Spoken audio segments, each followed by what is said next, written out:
चलिए आज हम लोग ऐसे की बात कर रहे हैं, ऐसे को देख रहे हैं।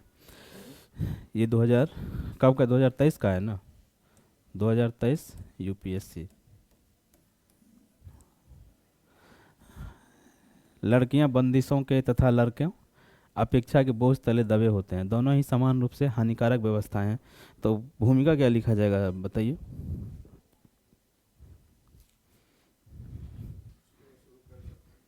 बताइए, शुरू क्या कर सकते।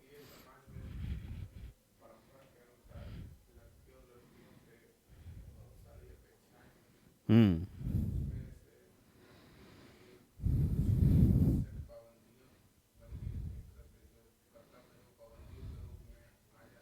हम्म।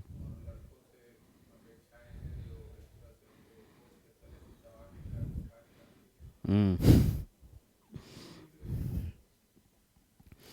तो ये भूमिका में लिखेंगे।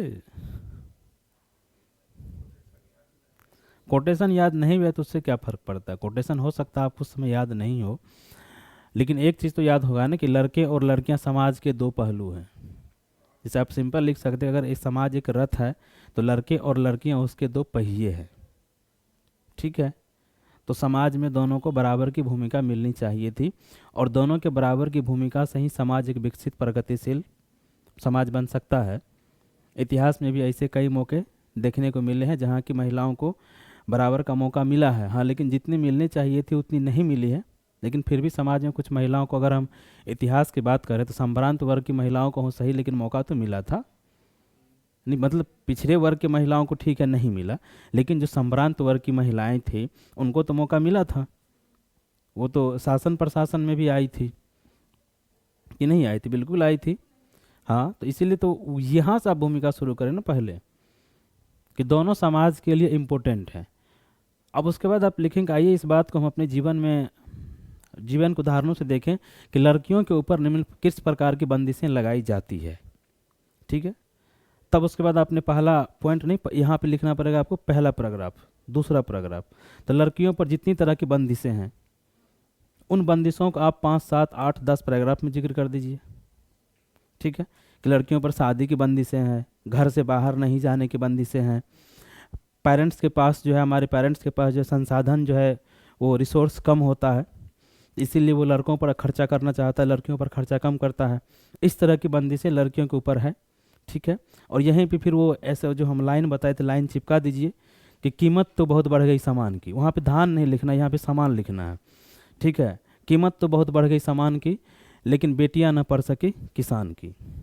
तो यहाँ पे आप लिख दीजिए इस लाइन को।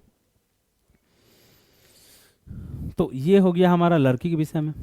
फिर आप 1 पेज, 2 पेज, 3 पेज तक जाएंगे। फिर आप लगाएंगे कि लड़कों से किस तरह की समाज अपेक्षा करता है।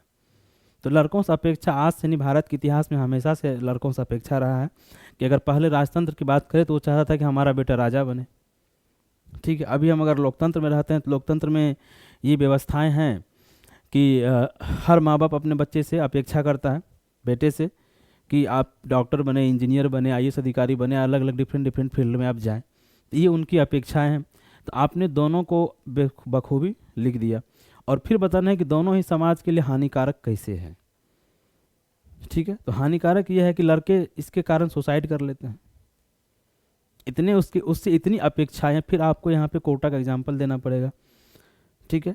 और उसके बाद फिर जो भारत सरकार का अभी जस्ट करंट का निर्णय है कि 16 साल से कम उम्र के बच्चा कोई ट्यूशन नहीं पढ़ेगा, तो इस निर्णय को यहाँ कोट कर देना है कि भारत सरकार भी इस चीज़ से इतनी चिंतित थी कि उन्हें इस तरह का रेगुलेशन पारित करना पड़ा ताकि लड़के ज़्यादा बोझ के तले ना दबे। ठीक है। तो ये आप इस तरह करेंगे। और फिर जो लड़की वाला बंदिश वाला पक्ष है उसको इस पक्ष में देंगे जो पहले आपने लिखा था कि समाज के दो पहलू हैं। ठीक है। अगर एक चक्का हमेशा से कमजोर रहेगा तो रथ कभी समानांतर रूप से आगे नहीं बढ़ेगी।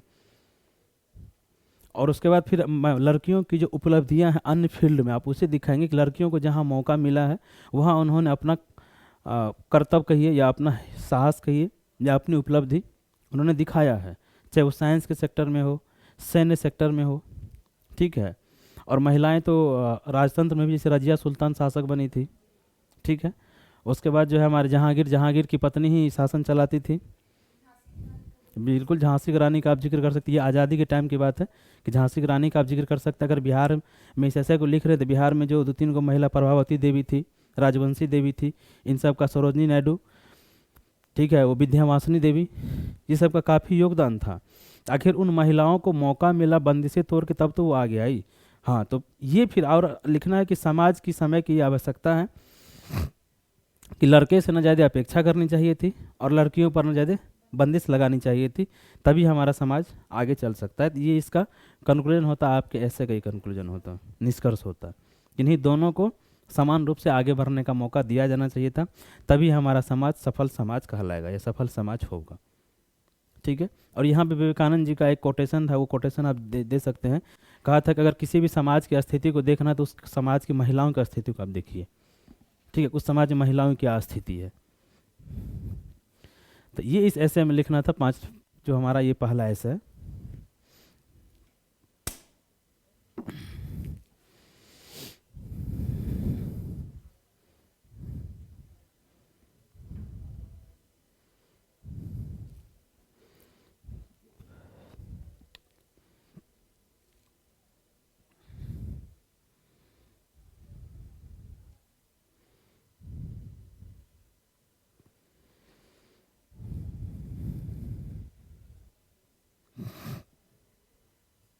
फिर पंचायती राज व्यवस्था में जो महिलाओं को 50% आरक्षण दिया गया है, उसका भी जिक्र करना पड़ेगा इसमें।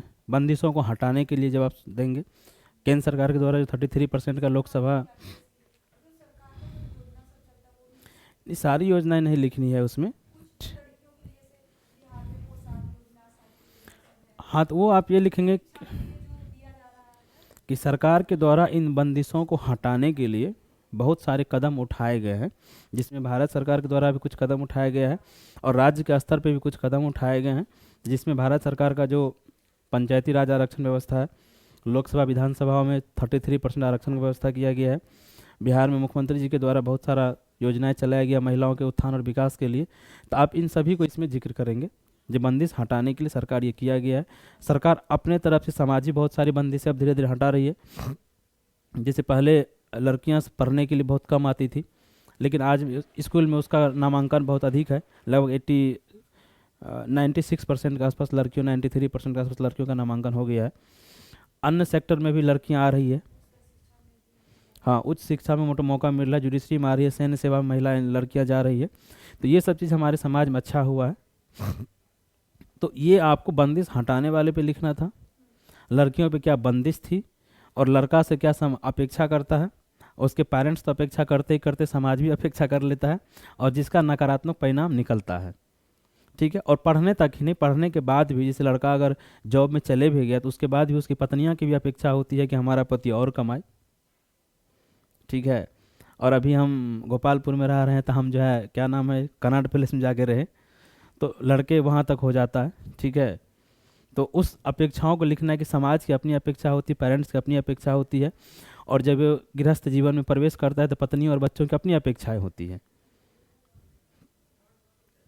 तो ये इस तरह हानिकारक है। कई बार आप देखे होंगे कि शादीशुदा व्यक्ति भी सुसाइड कर लेता है। वो कहता कर्ज के बोझ तले इतना दब गया था कि वो सुसाइड कर लिया। ऐसे बहुत सारे एग्जाम्पल हमारे आते ही रहते हैं।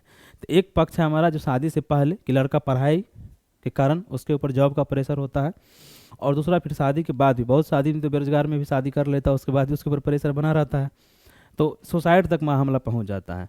और यहाँ पे एक ऐसा यूपीएससी पूछा था कि क्या बढ़ती हुई प्रतिस्पर्धा युवाओं के हित में है।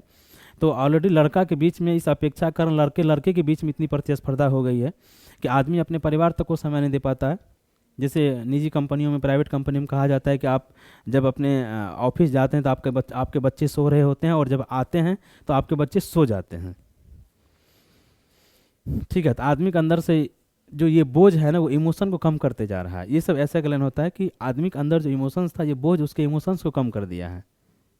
ठीक है। बोझ आदमी के इमोशंस को कम कर दिया है। तो ये सब सारी पॉइंट ऐसे में लिखा जाएगा।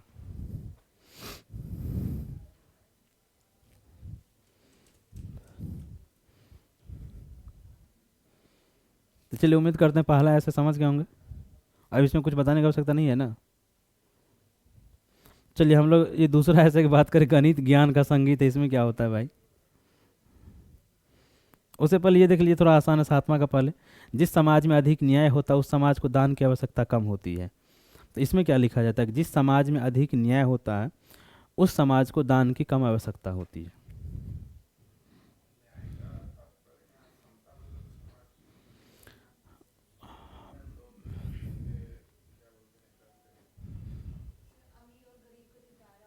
हम्म। नहीं ठीक है, सामाजिक आर्थिक न्याय होना चाहिए, अगर होगा तो दान की आवश्यकता समाज को नहीं पड़ेगी। ठीक है, तो इसमें है कि भूमिका में क्या लिखें, बॉडी में किन किन पॉइंट को रखें।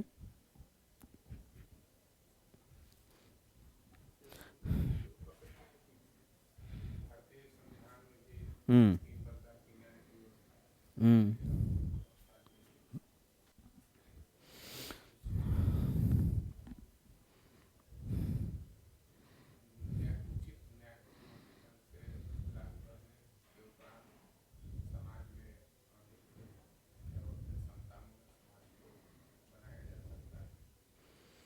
नहीं इस ऐसे में सबसे इम्पोर्टेंट शब्द क्या लग रहा है इस ऐसे में? इसमें सबसे इम्पोर्टेंट है समाज। समाज के इर्द गिर्द चीज़ें घूम रही है। समाज को न्याय नहीं मिल रहा है तो समाज दान कर रहा है, एक समाज दान कर रहा है, ठीक है, एक समाज में दान ले रहा है। तो आपको भूमिका अपना समाज से उठाना चाहिए था। समाज एक ऐसी व्यवस्था है, ठीक है, जिसमें स्त्री पुरुष दोनों पारस्परिक अंतरक्रिया के परिणाम स्वरूप कुछ रीति रिवाजों से वो गवर्न होते हैं। समाज का कोई कानून नहीं होता, समाज का अपना रीति रिवाज होता है। ठीक है, रीति रिवाज होता है, समाज इस रीति रिवाज से चलता है। तो ये हमारा समाज हो गया कि समाज में स्त्री और पुरुष रहते हैं, यहाँ पे जाति उति नहीं लिखना है। स्त्री पुरुष दोनों परस्पर अंतरक्रिया से, मतलब आपसी बातचीत से और कुछ रीति रिवाजों का पालन करते हुए वो समाज का संचालन करता है। ये समाज हो गया हमारा। उदाहरण के लिए फिर उसके बाद लिखते हैं कि उदाहरण के लिए दुनिया एक समाज है, उसी के अंदर भारत एक समाज है, और भारत विविधताओं से पूर्ण समाज है। ठीक है, भारत विविधताओं से पूर्ण समाज है, ये आपने लिख दिया। अब इसमें कह रहा है कि न्याय, तो अब आपको अगला पैराग्राफ में न्याय को जस्टिफाई करना है कि न्याय क्या होता है। ठीक है, उसके बाद जस्टिफाई करना आपको कि दान क्या होता है। ठीक है, तीनों आपने डिफाइन कर दिया, और फिर बताएंगे कि न्याय और दान में क्या संबंध है, क्या रिलेशन है। तो न्याय फिर आप यहाँ शुरू कर सकते हैं कि न्याय, तो न्याय का डिफिनेशन क्या लिखेंगे?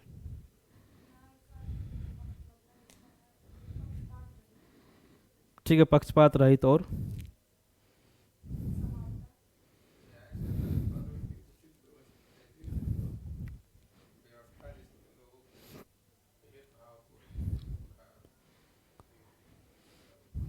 हाँ ठीक है, उसको एक्सटेंशन में दीजिएगा। सबसे पहला पॉइंट आप ये लिखिए कि न्याय का तात्पर्य ये होता है कि समाज में विशेषाधिकार अनुपस्थित हो, यानी विशेषाधिकारों का अभाव हो। अन्याय कब होगा? जब किसी आदमी को विशेषाधिकार प्राप्त होगा तभी अन्याय होता है ना। अगर किसी को विशेषाधिकार है ही नहीं तो फिर अन्याय नहीं होगा। जैसे अभी देखिए, कोई बाहुबली व्यक्ति है, वो किसी के साथ अन्याय करता है, गलत करता है, तो क्यों कर ले? क्योंकि उसको विशेषाधिकार प्राप्त है कि उसके पास अधिक संपत्ति है, या उसकी अधिक पहुंच है, या उसको ये पता है कि प्रशासन हमारा कुछ नहीं कर पाएगा। तो विशेषाधिकार, अब उन विशेषाधिकार में आप जिक्र कीजिए कि इन विशेषाधिकार के अंतर्गत ये आती है, किसी व्यक्ति की पहुंच अधिक होती है, किसी को सामाजिक सपोर्ट अधिक होता है, कोई ऊंची जाति का लोग होता है वो, ठीक है, उसके पास धन अधिक होता है, जिसके परिणाम स्वरूप वो भेदभाव, छुआछूत, अन्याय जैसी घटनाओं को अंजाम देते रहता है। ठीक है, भारत के इतिहास में या भारत की व्यवस्था में, भारतीय समाज में ऐसे अनेकों बार दिया गया, देखा गया है, जिसके परिणाम स्वरूप गांधी जी को हरिजन यात्रा प्रारंभ करना पड़ा था इस न्याय को स्थापित करने के लिए। यहाँ पर गांधी जी को लेकर चला है, तो ये हमारा न्याय हुआ जिस समाज में। और उसके बाद अब फिर आप जोड़ेंगे कि राष्ट्रीय आंदोलन से प्रेरित होकर या गांधी जी के आंदोलन से प्रेरित होकर हमारे भारत के संविधान में भी सामाजिक आर्थिक राजनीतिक न्याय की बात किया गया है। और डीपीएसपी जो हमारा पूरा का पूरा फंडामेंटल डायरेक्ट पॉलिसी है, डीपीएसपी में तो पूरा का पूरा न्याय का ही बात किया गया है ना, पूरी तरीक़ा से न्याय की बात किया गया है। ठीक है, तो ये लिखेंगे। इसके अतिरिक्त संविधान के द्वारा एक न्यायालय, एक न्यायालय का व्यवस्था किया गया है। समाज में, सोसाइटी में न्याय को स्थापित करने हेतु व्यवस्था बनाई गई है, जिसमें न्यायपालिका सबसे महत्वपूर्ण या सबसे महत्वपूर्ण स्तंभ है न्याय को एस्टेब्लिश करने में। तो ये हमारा न्याय हो गया। फिर है कि दान, तो दान को हम कैसे डिफाइन कर सकते हैं कि उस समाज को दान की कम आवश्यकता होती है।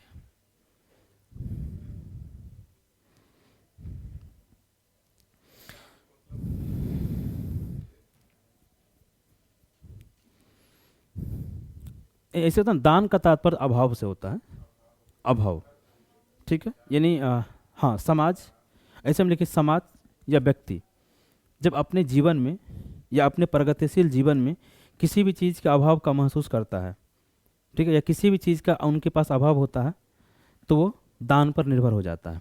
उदाहरण के लिए अगर आर्थिक स्थिति उससे कमज़ोर हो, उसकी या उसके पास धन का अभाव हो, तो धन के दान की अपेक्षा करता है। अगर उसके पास अल्पसंख्यक समाज हो तो बहुसंख्यक समाज से वो इमोशंस का की दान की आवश्यकता करता है या अपेक्षा, दान की अपेक्षा रखता है, ठीक है। और यही भी ऊपर में था जब लड़कियों पे बंदिशें हो तो पुरुषवादी समाज से अपने बंदिशों के लिए दान की अपेक्षा रखता है। तो दान सिर्फ पैसा का दान नहीं होता है ना, समाज में बहुत चीज़ का दान होता है। कि जैसे कुछ व्यक्ति कभी कभी कहता है ना कि जैसे मान के चलिए कोई व्यक्ति हो, पैसा उसके पास काफ़ी अच्छा खासा कमाता हो लेकिन बेचारा अकेलापन महसूस कर रहा हो, तो उसके क्या चाहिए, इमोशंस का दान चाहिए उसको, ठीक है। अब कोई समाज हो वहाँ पे अल्पसंख्यक समाज है, वो जैसे हमारे इंडिया में भी अल्पसंख्यक समाज है, और अगर उसे बहुसंख्यक समाज अपने साथ लेके ना चले, अपने साथ घुला मिला के उसको लेके ना चले, तो फिर वो अपने आप को तो गरीब महसूस करेगा ना, इमोशनली वीक महसूस करेगा ना, इमोशनली गरीब अलग थलग महसूस करेगा ना। तो वहाँ पे इमोशंस, समाज एक इमोशंस का दान करता है। अब पॉलिटिकल, अगर हम राजनीति की बात करें तो राजनीति में क्या होता है कि अगर किसी भी वर्ग, जाति, धर्म, क्षेत्र का अगर प्रतिनिधित्व नहीं होता है, लोकतंत्र में प्रतिनिधित्व नहीं होता है, तो वो समाज या वो क्षेत्र क्या अपेक्षा करता है कि हमें भी दान स्वरूप कुछ मिले। तो वहाँ पे राजनीतिक दान की बात हो जाएगी, जिससे मतलब कि हमारा प्रतिनिधित्व वहाँ पे हो। तो जो व्यक्ति प्रतिनिधित्व पहले से कर रहा है वही व्यक्ति उसको दान देगा ना। जैसे अभी गठबंधन की सरकार चलती है तो जो बड़ी पार्टी होती है वो डिसाइड करता है, अगर वो किसी को कुछ ना दे तो फिर एक अफसोस तो रहेगा। इसीलिए सबको कोरिलेशन करने के लिए, तो दान सिर्फ पैसे का दान नहीं होता है, दान हर चीज़ का होता है, किसी भी चीज़ का दान हो सकता है। अब बताइए लड़कियों पर अगर बंदिश लगा हुआ हो तो वो अपेक्षा करेगा ना अपने भाई से या अपने फादर से हमें बाहर जाने का अनुमति दे। तो ये क्या हो गया कि ये बंदिशों को समाप्त करने वाला दान हो गया। तो डिफरेंट तरह के दान समाज में होता है। तो आपने पूरा इसको एक्सप्लेन कर दिया। उसके बाद लिखेंगे, कोई एग्जाम्पल आप डालेंगे कि जिस समाज में अधिक न्याय होता है दान की आवश्यकता कम होती है। तो यहाँ पे अब इसके आगे क्या लिखना पड़ेगा?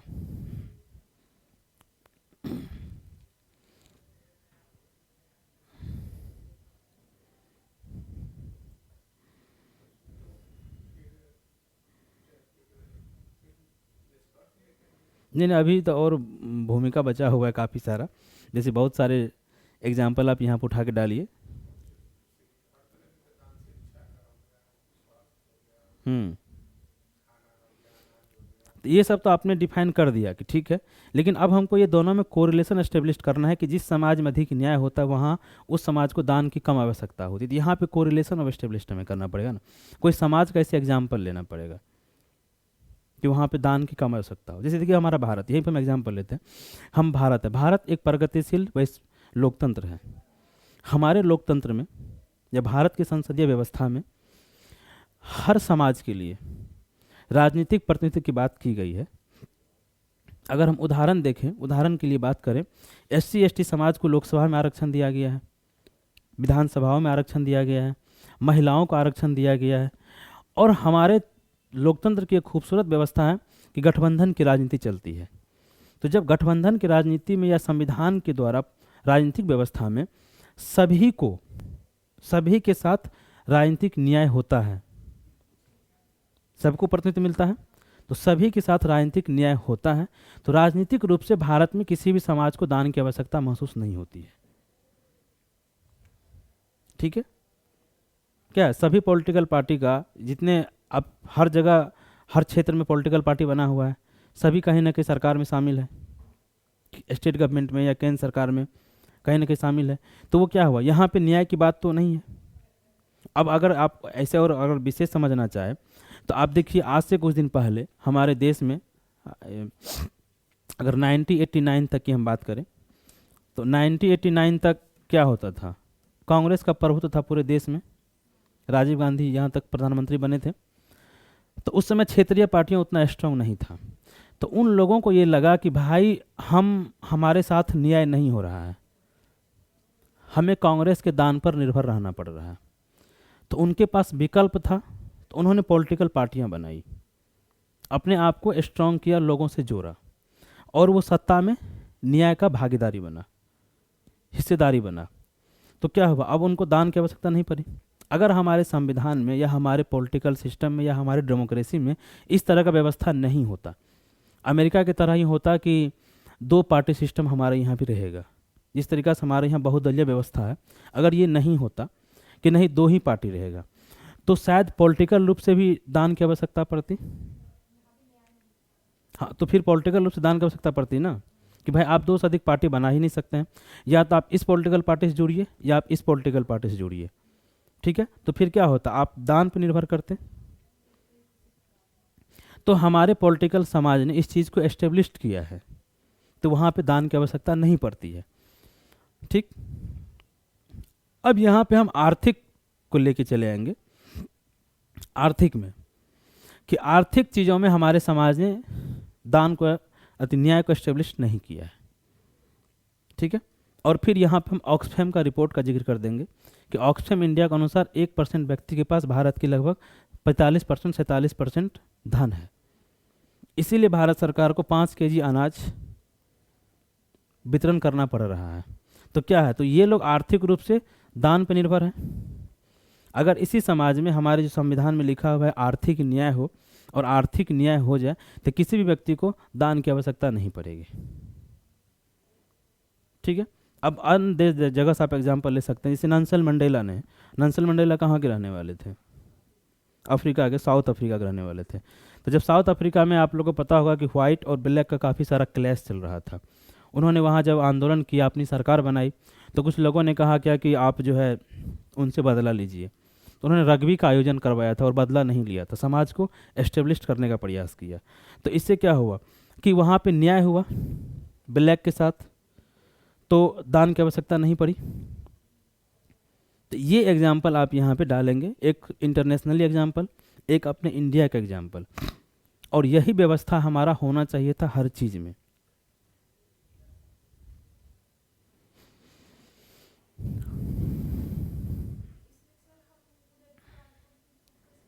जैसे कैसे,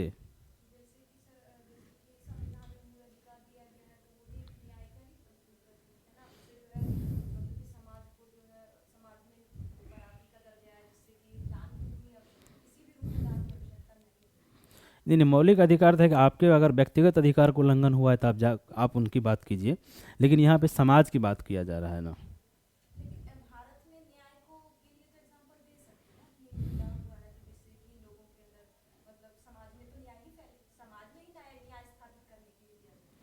नहीं नहीं, बिल्कुल समाज में न्याय स्थापित करने के लिए दिया गया है, लेकिन इसको जोड़ेंगे कैसे, एग्जाम्पल कैसे यहाँ पे लाएंगे, एग्जाम्पल ये फिट नहीं बैठ रहा है यहाँ पे।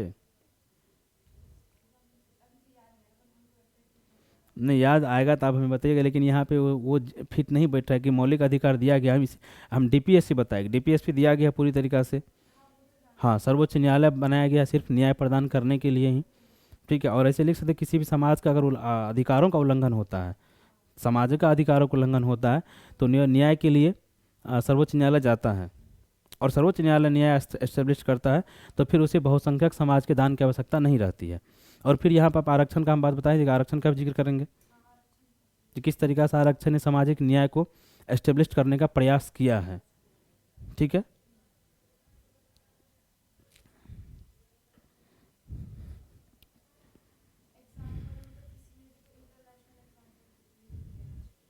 नहीं मतलब एक इंटरनेशनल एग्जांपल तो देना ही चाहिए था। ठीक है, तो ज़्यादा बेटर होता है। अब जैसे सामाजिक न्याय के लिए आर्थिक आधार पे भी आरक्षण दिया गया है, तो वो, हाँ, तो वो क्या कर रहे हैं, न्याय की बात हो रहा है। तो जिस समाज में अधिक न्याय होगा उस समाज को दान की कम आवश्यकता होती है। तो ये सब पॉइंट आप अपना जस्टिफाई करेंगे कि ये हमारे यहाँ हुआ है। और इसके बाद थोड़ा सा अंग्रेज़ को भी यहाँ लपेट लेंगे कि जब हमारे यहाँ अंग्रेज़ थे, शोषणात्मक व्यवस्था हमारे यहाँ चल रही थी, तो न्याय नहीं होता था। तो किसान मजदूर हमेशा ज़मींदारों के दान के लिए पे निर्भर रहता था। लेकिन जब हमारा देश आज़ाद हुआ, उनको अधिकार मिला, सरकार ने सामाजिक न्याय एस्टेब्लिश करने का प्रयास किया, तो काफ़ी अधिक दान की आवश्यकता कम हो गई। और लेकिन ये भी लिखना है फिर लास्ट में कि ऐसा नहीं है कि दान की आवश्यकता अभी हमारे समाज में नहीं बची हुई है। आज भी बची हुई है। ठीक है, और इसे हमें दूर करने का प्रयास करते रहना चाहिए था निरंतर, और उम्मीद है कि हम एक सफल लोकतंत्र बने हैं, तो इस आवश्यकता को भी हम कम कर लेंगे और दूर कर देंगे समय के साथ। ठीक है, चूंकि नई नई व्यवस्थाएं सरकार ला रही है। ठीक है, अब एक और इंटरनेशनल एग्जाम अगर आपको लेना होता, पर्यावरण की बात कर लीजिए। ठीक है, इसे हमारे प्रधानमंत्री जी कहते हैं क्लाइमेट जस्टिस की बात करते हैं। अगर पर्यावरण के साथ न्याय हो तो जो हमारा विकासशील देश है उनको विकसित देश पर तकनीकी और पैसे के लिए निर्भर नहीं रहना पड़ेगा। तो अगर हम उस देश पर निर्भर रहते तो हम क्या करते हैं, हम दान की अपेक्षा करते हैं कि वो हमें तकनीकी रूप से दान दे, आर्थिक रूप से हमें दान दे। ठीक है, नहीं बिल्कुल आप लिखेंगे, अगर इस उदाहरण को या इस वाक्यांश को, इस कथन को हम पर्यावरण के क्षेत्र में देखें तो जो भी विकसित और विकासशील देश है, तो विकासशील देशों के ऊपर पर्यावरण का सर्वाधिक प्रभाव पड़ा है। उदाहरण के लिए भारत का विपक्ष है या भारत सरकार का विपक्ष है कि क्लाइमेट जस्टिस, जलवायु न्याय होना चाहिए था। तो जलवायु न्याय के लिए विकसित देश, विकासशील देशों को विकसित देशों पर तकनीकी और आर्थिक सहायता के निर्भर रहना पड़ता है। यदि विकसित देश खुद ब खुद ये पहल करे, क्लाइमेट जस्टिस या जलवायु न्याय की बात करे, वो स्वयं दे या सहयोग करे इन देशों को, तो इस देशों को, विकासशील देशों को विकसित देशों के ऊपर दान के लिए निर्भर नहीं रहना पड़ेगा। तो ये यहाँ का एग्जाम्पल हो गया। तो क्लाइमेट जस्टिस ये होता है ना कि अभी जो आपदा आता है या जलवायु परिवर्तन हो रहा है तो सबसे अधिक प्रभावित तो भारत हो रहा है ना, या जो विकासशील कंट्री है वो हो रहा है। अब जो द्वीपीय देश है इंडोनेशिया, वो सबको डूबने का नतीजा आ गया है। भारत में इतना चक्रवात आता है, वर्षा होती है, लेकिन जो हमारा विकसित देश है जैसे अमेरिका हो गया या यूरोपीय कंट्री हो गया, तो इंडस्ट्रियल जब वहाँ पे चला था औद्योगिक क्रांति, इंडस्ट्रियल रिवोल्यूशन, तो कार्बन तो बहुत अधिक उन लोगों ने छोड़ा था। उस समय हम लोग विकसित नहीं थे, विकास, हाँ इस सेंस में। तो जो जलवायु परिवर्तन हो रहा है, जलवायु परिवर्तन का सर्वाधिक प्रभाव इन देशों पर पड़ रहा है, उन देशों पर अपेक्षाकृत कम प्रभाव पड़ रहा है। इसीलिए उनसे कहा गया कि जो हमारा COP25 2015 में सम्मेलन हुआ था, COP21, तो उसमें कहा गया था कि 100 अरब बिलियन डॉलर का जो है एक फंड बनाएंगे विकासशील देशों को। और जो मिस्र में भी जो अभी हुआ था COP27, तो उसमें कहा गया कि लॉस एंड डैमेज फंड बनाएंगे। और जो COP28 का जो बैठक हुआ है UAE में, तो वहाँ उसकी समीक्षा की गई कि लॉस एंड डैमेज फंड बनाया जाए और जिस फंड में विकसित देश विकासशील देशों को सहायता दे। तो अगर ये पहले से एस्टेब्लिश्ड हो गया होता तो जो विकासशील देश है उनको विकसित देशों के ऊपर निर्भर नहीं रहना पड़ता। ठीक है, तो ये व्यक्ति से लेके इंटरनेशनल रिलेशन तक जाएगा। कि अब उसके बाद थोड़ा सा परिवार का भी जिक्र इसमें कर देना है। ऊपर में जब ऐसे आया है तो परिवार में भी न्याय नहीं होता है, महिला और पुरुष के साथ परिवार में भी भेदभाव होता है। तो परिवार में भी लड़कियां जो है पढ़ाई के लिए, अच्छी एजुकेशन के लिए अपने पिता के दान पर ही निर्भर करती है, जबकि बेटा के साथ ऐसा नहीं होता है। तो उसको भी इसमें लिख देना है। ठीक है, तो ये हो गया हमारा कि जिस समाज में अधिक न्याय होता है उस समाज को दान की कम आवश्यकता होती है। इन्होंने भी ये नहीं लिखा है कि दान की आवश्यकता नहीं होती है। ऐसे हम ऐसा भी लिख सकते हैं कि दान की आवश्यकता नहीं, भाई दान की आवश्यकता होगी। इसीलिए हम बोले लास्ट में हमारे लिखना कि हमारे भारत में अभी भी दान की आवश्यकता है, लेकिन ये काफ़ी कम हो रहा है। और निरंतर हम अपनी प्रगतिशील योजनाओं से या प्रगतिशील कदमों से या संविधान के मार्गदर्शन से इस दान को हम निरंतर कम करते जा रहे हैं। इसीलिए हम दुनिया में आज एक सफल लोकतंत्र हैं। ठीक है, तो ये आप इसका जिक्र करेंगे।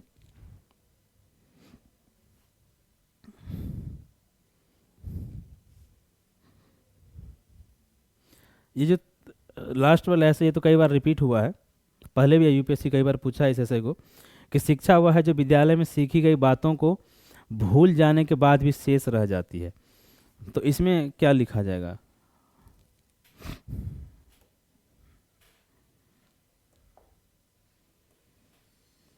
शिक्षा वह है जो विद्यालय में सीखी गई बातों को भी भूल जाने के बाद शेष रह जाती है। तो इसमें क्या मतलब,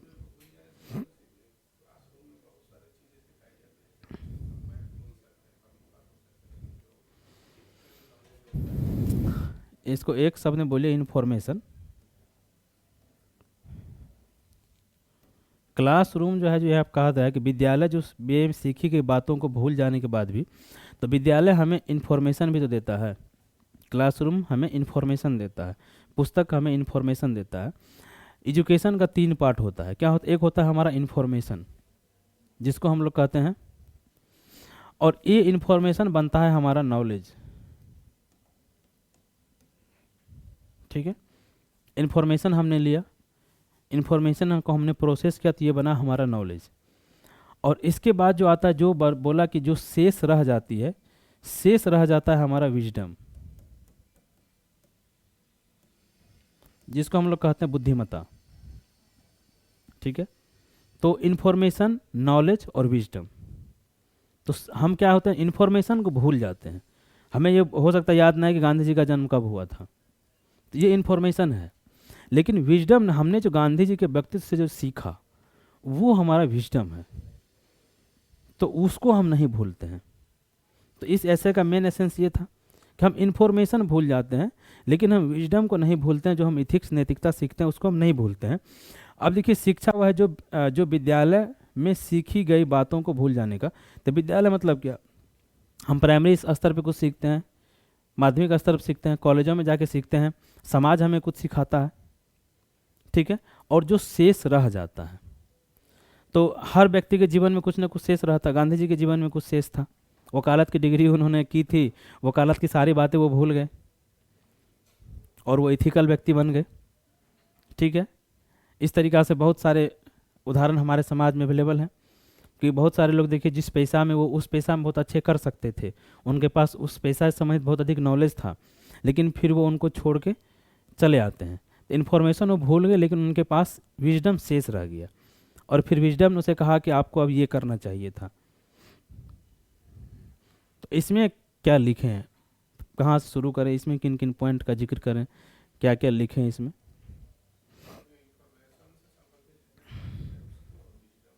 नहीं, सबसे पहले तो आपको इसमें शिक्षा को डिफाइन करना पड़ेगा। शिक्षा क्या है, शिक्षा क्या है? तो सबसे पहले शिक्षा, तो शिक्षा पे किसी का भी कोटेशन आप यहाँ पे डाल सकते हैं।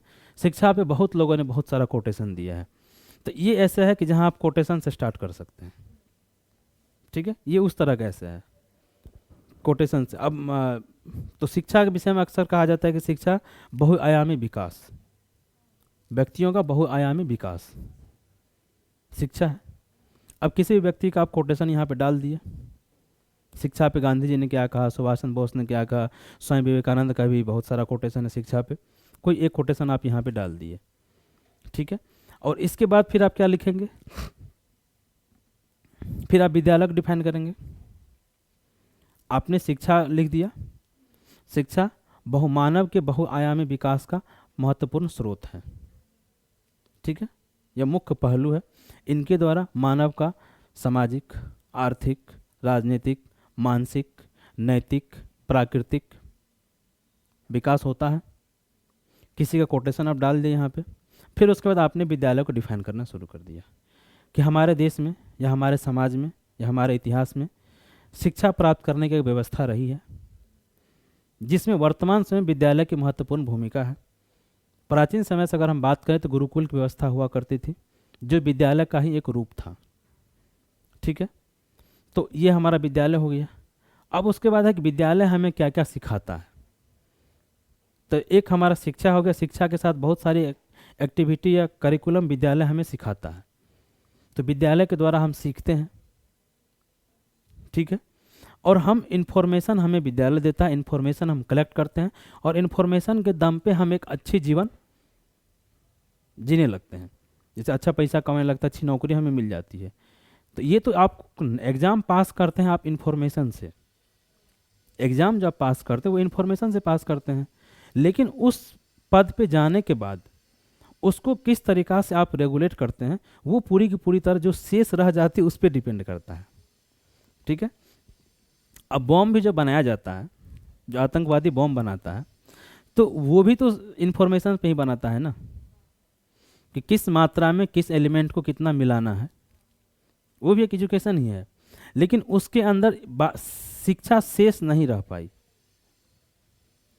ठीक है, अब आगे चल के जो आदमी नैतिक बनता है कि नहीं हम इस पद पे आए हैं तो हमें समाज का कल्याण करना चाहिए था, हमें अपनी जिम्मेदारी निभाना चाहिए था। कोई आदमी अगर प्राइवेट से भी कमाता है तो वो भी समाज के लिए बहुत कुछ करता है, समाज के लिए फिलंथ्रोपी करता है, जिसको हम लोग दान कहते हैं, दान करता है। तो वो क्या है, वो शिक्षा उसके अंदर शेष रह गई। अब यहाँ पर एग्जाम्पल ले लीजिए बहुत आदमी का। सरदार पटेल एक सफल वकील थे, महात्मा गांधी एक सफल वकील थे, लेकिन उन्होंने इन्फॉर्मेशन भूल गया वो, ठीक है। और जो शेष रह गया उनके दम पर उन्होंने भारत को एक किया, देश को आज़ादी दिलाई, ठीक है।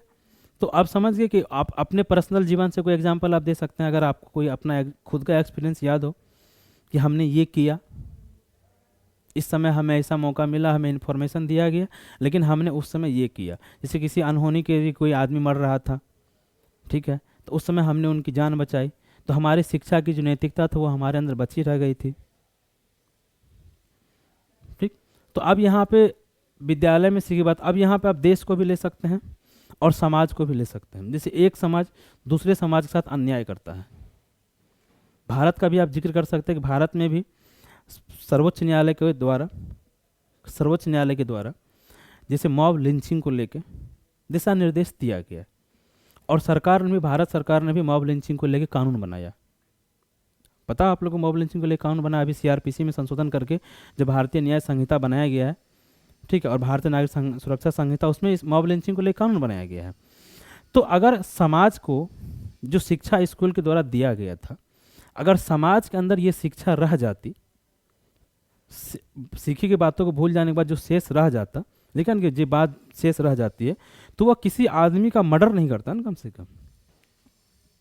जो मॉब लिंचिंग होता है, तो अगर समाज के पास ये शिक्षा नैतिकता इतनी बची होती, तो हमारे यहाँ उसकी पूरी की पूरी प्रोसेस सजा देने के लिए, तो इंस्टेंट समाज उसको सजा नहीं देता। तो इसके लिए सरकार को भी कानून बनाना पड़ा।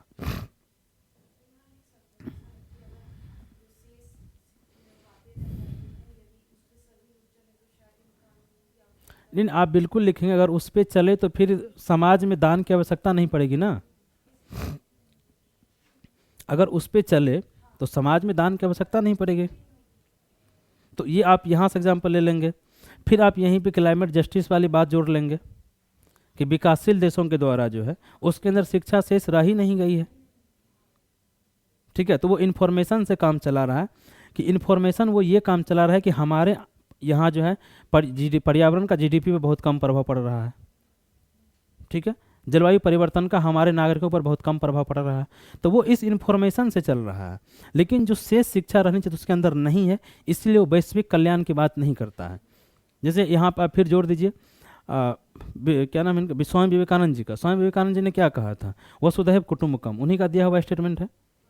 तो हमारे अंदर क्या था, विवेकानंद जी को विद्यालय में जो सिखाया गया था उसके अतिरिक्त उनको शिक्षा शेष रह गई थी, तो उन्होंने कहा कि वसुधैव कुटुम्बकम, पूरा विश्व हमारा कुटुंब है, ठीक है, उसकी चर्चा। लेकिन विकसित देश इन्फॉर्मेशन पे चलता है और वो विश्व को अपना कुटुंब नहीं मानता है, इसलिए क्लाइमेट जस्टिस से वो अपने आप को अपेक्षाकृत सहयोग नहीं करता है। फिर और बहुत सारा हमारे संस्कृत में एक श्लोक है, विश्व शांति ओम शांति, कैसे कहा जाता है, संस्कृत में का श्लोक है, मुझे एग्जैक्ट अभी ध्यान नहीं आ रहा है। विश्व शांति, हाँ, विश्व शांति की बात किया जाता है हमारे धर्म में कि विश्व शांति ओम शांति, तो इसका आप जिक्र कर सकते हैं यहाँ पे। तो यही है कि जो शेष रह जाती है, तो शेष रह गया। फिर आप यहाँ पे आतंकवादी संगठन का जो हम बता दिए कि वो अनैतिक काम करने के लिए इन्फॉर्मेशन उसको मिल जाती है, लेकिन उसके अंदर कोई शिक्षा शेष नहीं रह गई है। तो ये हमारे समाज के स्तर पे भी होता है, देश के स्तर पे भी होता है। यहाँ आप पूंजीवाद और समाजवाद की भी बात कर सकते हैं कि हमारी इकोनॉमी की व्यवस्था का अगर हम बात करें, इकोनॉमिक व्यवस्था में हम इस समय पूंजीवाद को बढ़ावा दे रहे हैं, लेकिन पूंजीवादी व्यवस्था इन्फॉर्मेशन पे काम करती है, वो लाभ पे काम करता है, उसके अंदर शिक्षा शेष नहीं रहती। अगर शिक्षा शेष उसके अंदर होती तो उन मजदूरों के कल्याण के लिए वो काम करता। अब उदाहरण यहाँ पे ले आइए, जोमेटो, स्विगी, या जो लड़का डिलीवरी बॉय का काम करता है, किसी भी डिलीवरी बॉय के लड़का को उसको किसी भी तरह का सोशल सिक्योरिटी कंपनी के द्वारा नहीं दिया जाता है, ना उसके लिए कोई बीमा है, ना उसके लिए कोई हेल्थ कवरेज है, ना उसके लिए कोई पेंशन की जुगाड़ है। तो ये क्या है, उन कंपनियों के अंदर जो स्कूल में उसको शिक्षा दिया गया था वो शिक्षा, शेष शिक्षा उसके अंदर नहीं बची है। ठीक है, बिल्कुल। अर्थ, जब आप अर्थव्यवस्था से एग्जाम्पल लेंगे तो आप यही एग्जाम्पल लेंगे ना।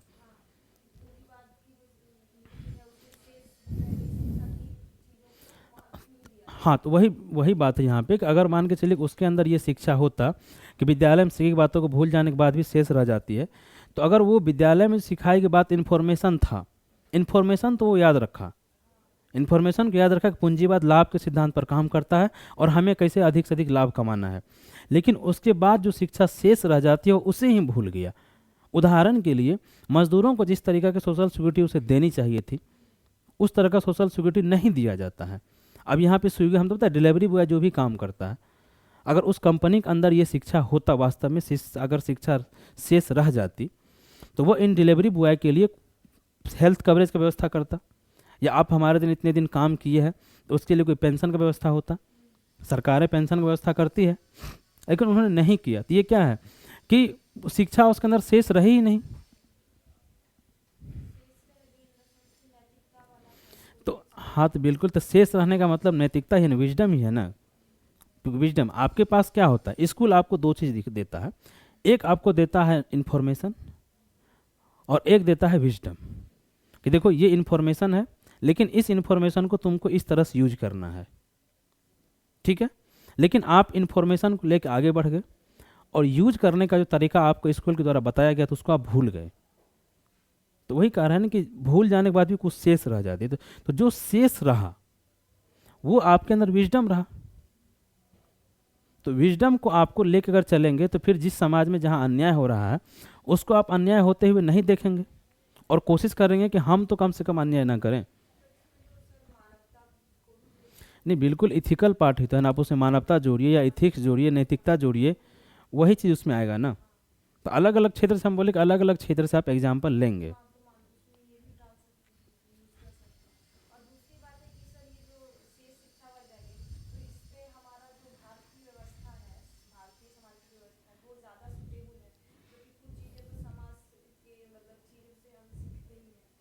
नहीं नहीं, हम तो बताए कि हमारा जो एग्जाम्पल है कि आप पटेल साहब का एग्जाम्पल दीजिए, गांधी जी का एग्जाम्पल दीजिए, स्वामी विवेकानंद का एग्जाम्पल दीजिए।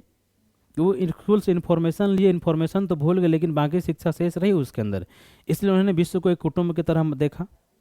गांधी जी जस्टिस की बात किए, समाज में जस्टिस लाने का बात किए, तो ये पटेल साहब इस तरह का आंदोलन चलाए, उनमें महिलाओं का भी योगदान रहा।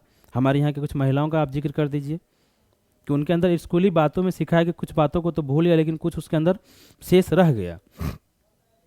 और फिर आपको ये एग्जाम्पल भी देना पड़ेगा ना कि जहाँ शेष नहीं रहा, तो हमारी जो कंपनियां हैं जो वही तो बता रहे हैं ना कि जैसे सरकार क्या है, सरकार इन्फॉर्मेशन से चलती है, लेकिन फिर भी सरकार अपने कर्मचारियों के लिए सामाजिक सुरक्षा की व्यवस्था करती है, चाहे पेंशन की बात हो या उसके लिए बीमा सुरक्षा स्वास्थ्य की बात हो, वो उसका व्यवस्था करती है। लेकिन जो, तो इसका मतलब क्या है कि सरकार को जो इन्फॉर्मेशन सिखाया गया है वो तो ठीक है, लेकिन उसके बाद भी उसके अंदर कुछ शेष बचा हुआ है। लेकिन जो हमारे अंदर हमारे यहाँ कंपनियां हैं, वो कंपनियां को जो विद्यालय में सिखाया गया वो तो उनको याद है, वही उनको याद है, लेकिन जो याद रहना चाहिए था उसी को वो भूल गया है।